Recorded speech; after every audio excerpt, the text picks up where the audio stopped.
Atlanta. We are now in the part of our show that we call the Sponsor Showcase, and a view of our business community. And I'm going to turn the floor over to Louis to do the introductions for Tony. Yeah, today we have Tony Fiorda of DeSonio Photography. Tony's had a varied career throughout his life. He was actually a deputy sheriff outside of Cincinnati, went back to college, got an engineering degree, and has been in IT for the past 30 years of his life. About 5 years ago, he decided to get out of the corporate world and the rat race and start up DeSonio Photography. So I'd like to introduce my friend Tony. Welcome, Tony. Thank you. So let me ask you, why DeSonio Photography? It's interesting. I've carried a camera around with me since 1978. Yes, I'm that old. And I've always enjoyed the creative aspects of either engineering or whatever that I do. After about 30 years in the IT world, doing my own IT consulting and then working in the corporate world for that length of time also, I kind of got burned out. So obviously when you look for something new, a new career, if you find something that you love, that you have a passion in, and go forward with that. Because I carried the camera around with me since 1978, I started in the dark room, the home dark room and the bathroom, the whole 9 yards, and just continued doing that. And I decided after looking at different opportunities that I may as well do something that I love to do, that I want to get up in the morning to do and continue doing. That's what the photography does for me.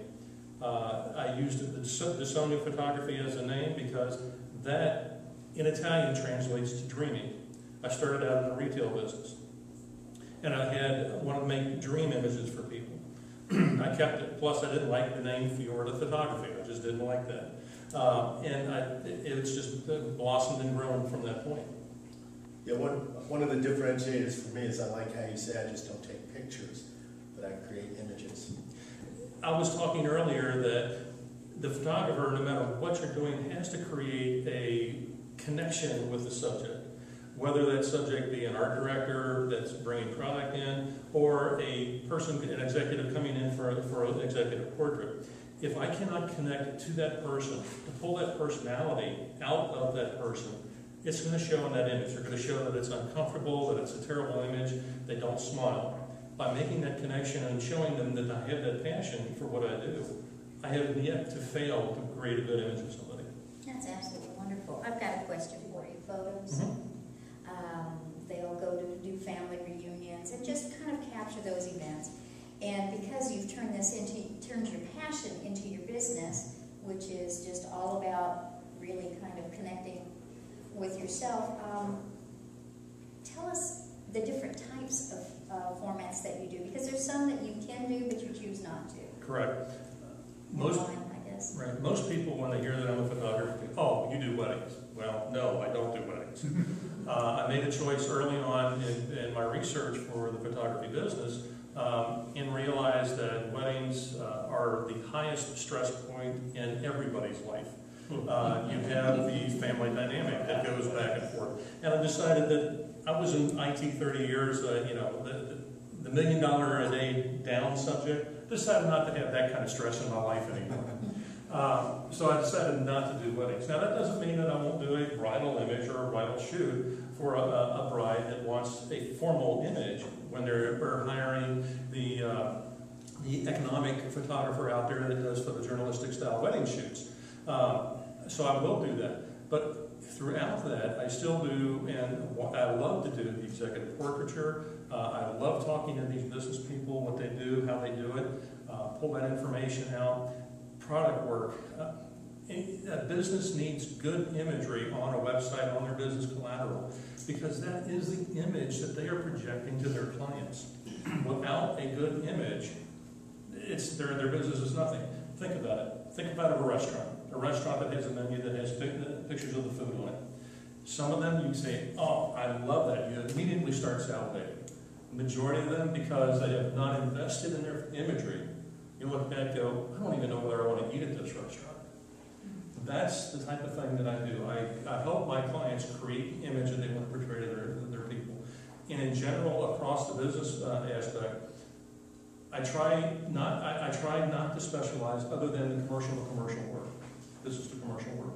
things that I think is just so fascinating about what you're doing, aside from taking pictures for other people, is offering people classes to help them become better. That's where I'm really jazzed up, because I like taking pictures, and I don't know whether my pictures are good or bad. You know, I mean, there's some I like and some I don't. But I would like to learn, you know, what makes a good picture, and then how to use, you know, all the complicated features that come with a camera. I mean, I actually just bought a camera, upgraded to the next level, and I mean, I'm opening the book and I'm reading it, but, you know, having somebody like yourself not only show me how to use the different gadgetries of the camera, but then how to set up a photo that looks good, that's cool. You're absolutely correct on that, Todd. The biggest thing that I see people when they upgrade from a point-and-shoot camera to a digital SLR is they use what I call the professional mode, the P mode, otherwise known as the program mode. They're still letting the camera make all of their choices. They've got a tool there that has so many features, so many options to be creative with the images that they create, and they don't know how to use that. Throughout my IT career, I did everything from break fix through national and international level support.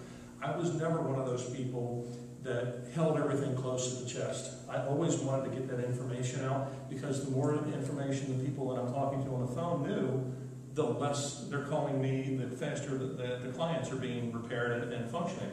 Same thing with my photography business and the way I teach photography.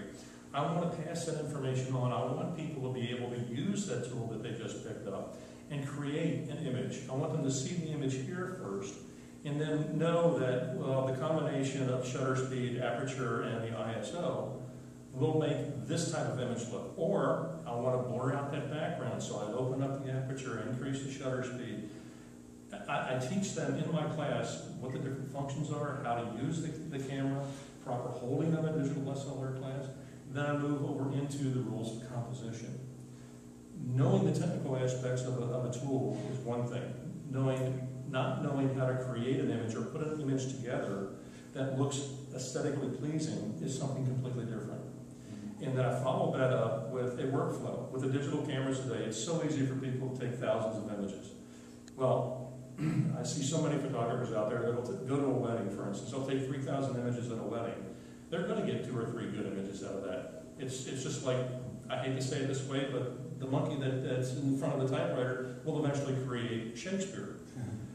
You will get lucky and you'll create something. What you want to do is you want to lower that number of images.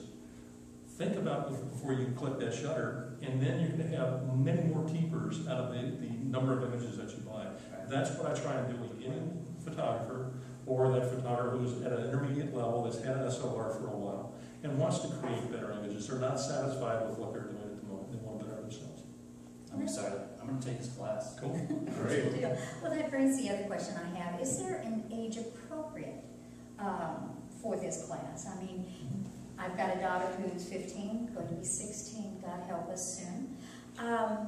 She likes taking, you know, that's what we do on the weekends. We'll go out and we'll take some interesting shots. It's mother-daughter time. But if she chose to take that to another level, is your class geared to educate someone that's, you know, high school level, or does it go down, you know, can you break it down even further? First thing is there are no tests. You know, I might go over what we did in the previous class or anything like that, so there's no test with that. And the answer to the question is yes. The way I teach is I get a feel for the level of the people in the class, and then I make it a little bit individual for each person. One person I'll be able to do a high-level discussion with, they'll get the concept and we go forward. Another person, I may have to bring that down a little bit and not dumb it down, but just bring it down a level so that they understand, use different examples of how we do this and why we're doing this, which is the important part. Why do I want to think about this? Because that goes into creating that final image. Absolutely wonderful. And Eric, go how do you help a company that's I can think of companies that really could use you, fashion industry, for example, or something of that nature, where the image is really important. But what about a mundane company, let's say a janitorial service? How can you help them with your photography to enhance their business? Understand. First, I don't believe there's any mundane company out there. If somebody creates that company, it's important to someone. And that's what I try and get across in my imagery. When I interview a client, the owner of a business or an art director, whatever, I'm trying to find out what their final goal is for those images. Are they using it on the web? Are they using it in collateral? Are they trying to bring people in? Is it something that they want people to look and go, wow, I gotta use this company? Or is it just something that it's catalog work? It's even catalog work, you have to have great imagery.